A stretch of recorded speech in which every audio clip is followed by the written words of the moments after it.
How to change time zone in Quotex. Hi everyone, welcome back to another video from Trading for Beginners.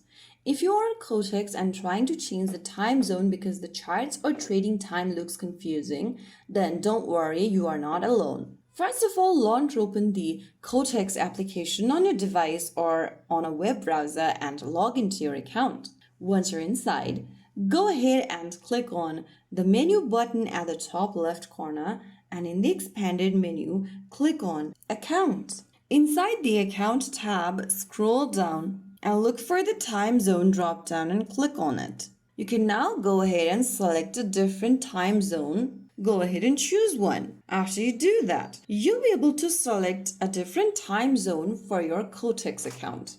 Now, you can get back to the main home page for the changes to take effect. If it does not change immediately, you can close and reopen the Quotex app to apply changes. Most traders prefer local time sync so that the candle timing matches their real-life schedule. It makes reading charts much easier. So there you have it. If you found the video helpful, don't forget to like, share, and subscribe to our channel.